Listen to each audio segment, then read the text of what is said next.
പോസ്റ്റിന് താഴെ അശ്ലീല കമന്റിട്ട ആൾക്കെതിരെ കേസ് കൊടുത്ത് പി ദിവ്യ. തൃശൂർ കൈപ്പറമ്പ് സ്വദേശി വിമലിനെതിരെയാണ് കേസ് കൊടുത്തത്. കണ്ണൂർ വനിതാ സ്റ്റേഷനിൽ കേസ് രജിസ്റ്റർ ചെയ്തിട്ടുണ്ട്.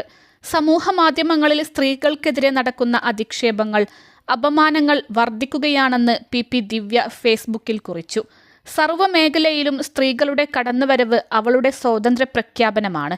അതിൽ അസ്വസ്ഥമാവുന്ന ഒരു വലിയ വിഭാഗം ഉണ്ട്. ചിലർക്ക് എന്ത് അശ്ലീലവും വിളിച്ചു പറയാൻ ഒരിടം. അത്തരം ആളുകളുടെ മുഖം പലപ്പോഴും അദൃശ്യമാണ്.